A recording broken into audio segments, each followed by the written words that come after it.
Hello everyone, कैसे हैं आप सब लोग। I hope you all good. Then today I will discuss about elasticity part 4, जिसमें हम आपको बताएंगे पॉइजन्स अनुपात यानी पॉसो अनुपात, और दूसरा बताएंगे किसी भी तने हुए तार में प्रत्यास्थ स्थितिज ऊर्जा। ठीक है, तो पहला जो हम आपको बताएंगे, इसकी पहली वाली वीडियो में हम आपको जो है वो हमें लगता है कि हमने आपको आयतन प्रत्यास्थता गुणांक तक पढ़ाई दिया है पूरा। ठीक है, और जिन लोगों ने पिछली वीडियो नहीं देखी वो जाके देखें, तभी पढ़ने में मजा आएगा। और अगर अच्छा लग रहा हो वीडियो तो जरूर लाइक शेयर सब्सक्राइब करा करें। ठीक है, तो आज जो है हम आपको बताएंगे पॉइसो रेशियो। ठीक है,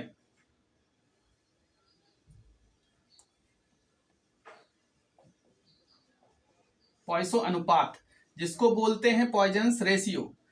ठीक है, पॉइजन्स अनुपात यानी पॉइसो रेशियो किसको बोलते हैं? प्रत्यास्थता सीमा के भीतर लघु विकृतियों के लिए पार्श्विक विकृति तथा अनुदैर्ध्य विकृति के अनुपात को हम क्या बोलते हैं?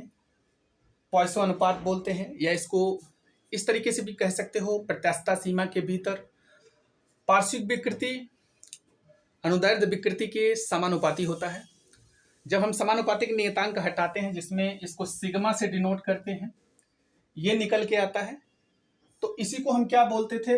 पॉइसो अनुपात बोलते हैं। ठीक है, तो आप लिख सकते हो यहां पे प्रत्यास्थता सीमा के भीतर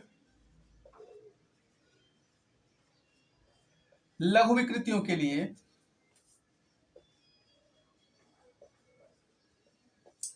लिए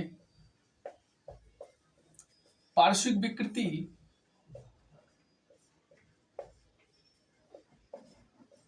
तथा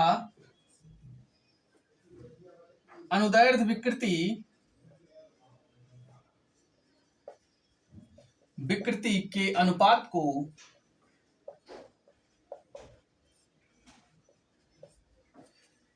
पॉइसो अनुपात कहते हैं।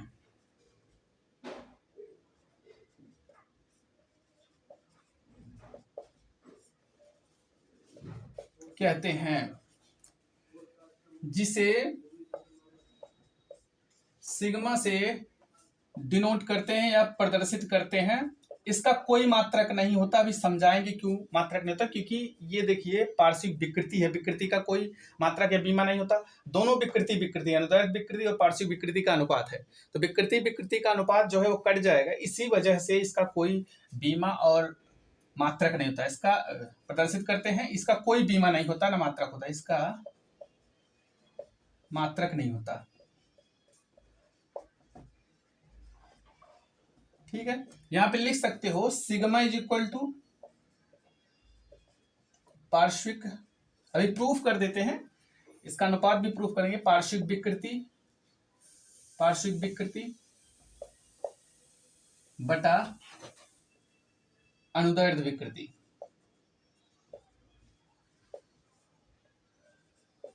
ठीक है,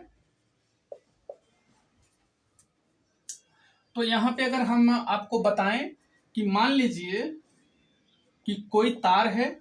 ठीक है, ये देखिए, पहले इसका व्यास जो है वो कैपिटल डी है और इसकी लंबाई क्या है? वो है कैपिटल एल। यदि हम इस पे फोर्स लगाएं एफ, ठीक है, यदि हम इस पे कोई फोर्स एफ लगाएं तो इसकी लंबाई में कहीं ना कहीं हमको देखने को वृद्धि मिलेगी। जब इसको हम खींचेंगे नीचे की तरफ बल लगा करके, तो इसके अंतरा आणविक कई सारे मॉलिक्यूल से मिलके बना है, तो अंतरा आणविक force of attraction in molecules के बीच में लगता है, जो एक दूसरे से बांध के रखना चाहते हैं। ठीक है, तो इनके बीच की दूरी बढ़ जाएगी। अगर दूरी बढ़ जाएगी तो देखिए, पहले इसका व्यास कैपिटल डी था, अब जब दूरी बढ़ेगी तो इसकी लंबाई में भी परिवर्तन होगा। ठीक है, तो इसकी लंबाई घट करके, देखिए पहले इसका व्यास डी था, अब देखिए इसका व्यास घट करके, जब लंबाई हम वृद्धि करें, किसी को तार खींच कर प्रैक्टिकल भी कर सकते हैं, खींचोगे तो उसकी लंबाई में वृद्धि होगी, तो जो इसका ये वाला पोर्शन है, ये वाला व्यास, जब इसकी लंबाई बढ़ेगी तो इसका व्यास ये वाला कम हो जाएगा। तो इसका व्यास हमने देखिए घट के, इसका व्यास यहाँ पे कितना हो गया है? इसका व्यास डी से माइनस डेल्टा डी घट गया है। पहले डी था, अब माइनस डेल्टा डी हो गया। इसी को क्या कहते हैं, व्यास में होने वाली कमी या वृद्धि को पार्श्विक विकृति कहते हैं। ठीक है, तो यहाँ पे पहले डी था, अब डेल्टा डी जो है घट गया है। और इसकी लंबाई में देखिए, पहले कैपिटल एल था, अब लंबाई में भी वृद्धि हुआ है। देखिए पहले इतना था, अब यहाँ पे देखिए ये डेल्टा एल की वृद्धि हो गई है। तो हमने आपको पढ़ाया था, क्या पढ़ाया था, प्रत्यास्थता गुणांक बताया था कि प्रतिबल और विकृति के अनुपात को क्या कहते हैं, प्रत्यास्थता गुणांक कहते हैं। तो यहाँ अगर हम पार्श्विक पॉइसन अनुपात निकालेंगे तो पार्श्विक विकृति यहाँ देखने को क्या मिल रही है, डेल्टा एल अपान एल देखने को मिल रही है। सॉरी, पार्श्विक विकृति हमको देखने को मिल रही है डेल्टा डी से माइनस डेल्टा डी मिल रही है। तो यहाँ पे हम लिख सकते हैं माइनस डेल्टा डी अपान डी। और अनुदैर्ध्य विकृति क्या देखने को मिल रही है हमको, डेल्टा एल अपान एल।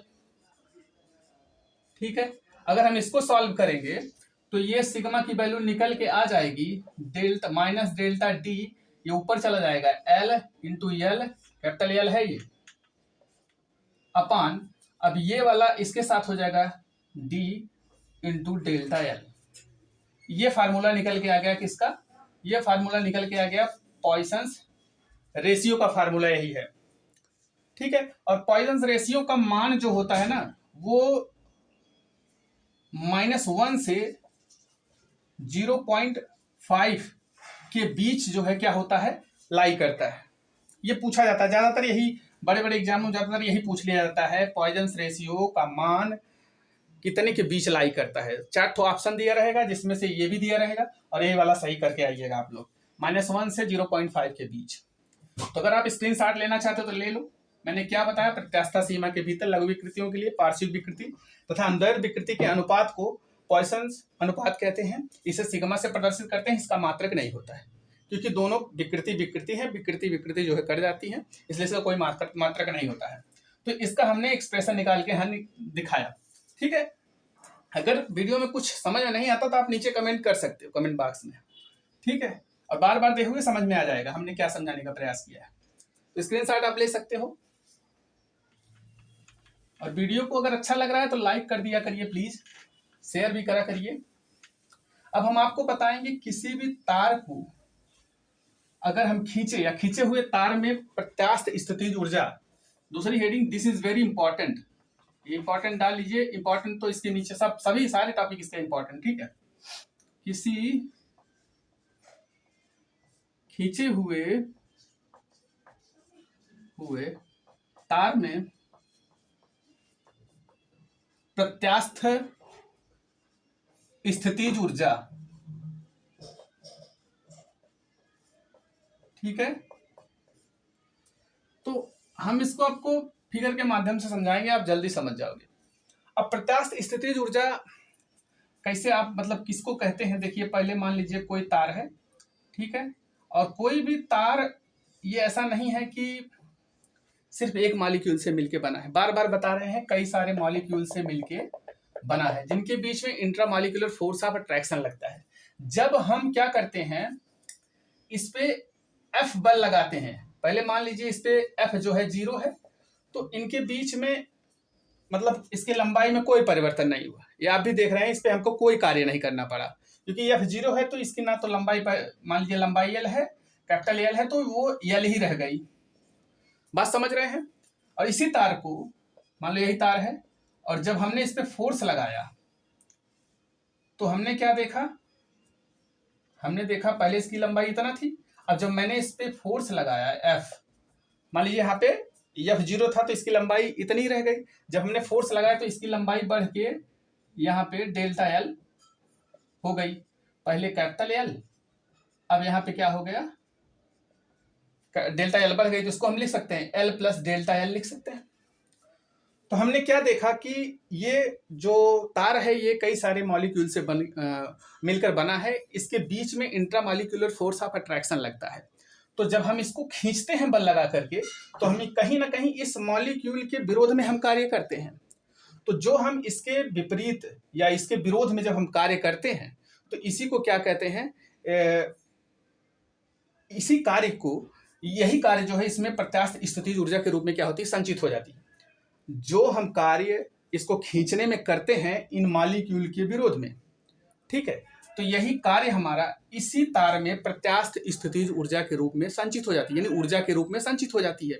तो अगर हम इसकी ऊर्जा को निकालना चाहें तो हम क्या करेंगे, इसका हम माध्य बल निकाल लेंगे। ठीक है, माध्य बल निकालने के लिए हम क्या करेंगे, माध्य बल, किसी भी चीज का माध्य आप निकालते हो तो पहले एफ 0 था, अब एफ हो गया तो 0 + एफ बटा 2 कर देंगे। माध्य निकालने का फार्मूला यही है। तो यहाँ पे क्या निकल के आ जाएगा, F/2, यानी जो बल निकला माध्य बल वो निकल के आ गया F/2। समझ में आ रहा है। तो हम क्या करेंगे, अब हमको कार्य निकालना है, तो कार्य का फार्मूला हम लोग जानते हैं, कार्य बराबर होता है बल गुणे विस्थापन। कार्य बराबर क्या होता है, बल गुणे विस्थापन। तो बल हम यहाँ पे इतना निकाले हुए हैं, कितना निकाले हैं, F/2, और यहाँ पे जो विस्थापन हुआ है वो पहले L था, अब डेल्टा L का विस्थापन हुआ है तो गुणे डेल्टा L लिख देंगे। बहुत ही साधारण विधि है, नहीं तो इसका एक्सप्रेशन तो बहुत लंबा जाएगा। इंटीग्रेशन के माध्यम से भी आप निकाल सकते हो, यंग प्रत्यास्था निकालना पड़ेगा, इसके बाद उसका इंटीग्रेशन करोगे, फिर इसके बाद बहुत लॉन्ग प्रोसेस हो जाएगा। ये बहुत सारे प्रोसेस है, इसको देख लीजिए। ठीक है, तो F/2 हो जाएगा। तो ये किसी भी तार में क्या है, प्रत्यास्थ स्थितिज ऊर्जा का सूत्र यही आ जाएगा। इसको हम U से भी व्यक्त कर सकते हैं, U बराबर F/2 गुणे डेल्टा L। ठीक है, ये निकल के आया किसी भी तार में प्रत्यास्थ स्थितिज ऊर्जा का सूत्र। अगर हम इसको प्रतिबल और विकृति के रूप में देखना चाहते हैं तो हम इसको लिख सकते हैं F/2, क्या करेंगे हम, ऊपर नीचे डेल्टा L AL से गुणा कर देंगे, और इधर गुणे डेल्टा L है ही। तो हम क्या देखेंगे, जब हम इसको ऊपर नीचे AL और AL से गुणा करेंगे तो यहाँ पे क्या बन जाएगा, यहाँ पे देखिए ये AL है, डेल्टा L नहीं है, ये AL है। तो F/A से प्रतिबल बन जाएगा, 1/2 बाहर निकाल लेंगे, F/A से प्रतिबल बनता है, बताया हमने। और डेल्टा कहाँ गया, डेल्टा L और कैपिटल L है, ये कैपिटल L से गुणा करेंगे। ठीक है, कैपिटल L, डेल्टा L/L से क्या बन जाता है, गुणे विकृति। ठीक है, और जो AL बचा ऊपर उससे बन जाएगा क्षेत्रफल गुणे लंबाई से क्या बनता है, आयतन। देखिए आपका फार्मूला निकल के आ गया, 1/2 प्रतिबल गुणे विकृति गुणे आयतन, ये फार्मूला है। अगर एकांक आयतन के लिए पूछे तो यहाँ पे क्या हो जाएगा, यही आयतन का मान 1 हो जाएगा। ठीक है, 1 मीटर क्यूब हो जाएगा, और यहाँ पे हम इसको लिख सकते हैं 1/2 प्रतिबल गुणे विकृति। ठीक है, ये आ गया हमारा किसी भी खींचे हुए तार के लिए प्रत्यास्थ स्थितिज ऊर्जा का मान आ गया। ये आप स्क्रीनशॉट ले लीजिए, बहुत ही सरल मेथड है। आशा करते हैं समझ में जरूर आया होगा। अगर समझ में आया है प्लीज वीडियो को लाइक करो, शेयर करो, सब्सक्राइब करो। इसके बाद हम आपको क्या बताएंगे, न्यूमेरिकल। इससे रिलेटेड जितने भी अभी पढ़ा है, जितना टॉपिक पढ़ा है, सबसे एक एक करके न्यूमेरिकल हम लेंगे, खूब न्यूमेरिकल लगवाएंगे। ठीक है, तो आज के लिए बस इतना ही। वीडियो को लाइक करो, शेयर करो, सब्सक्राइब करो। ठीक है, धन्यवाद।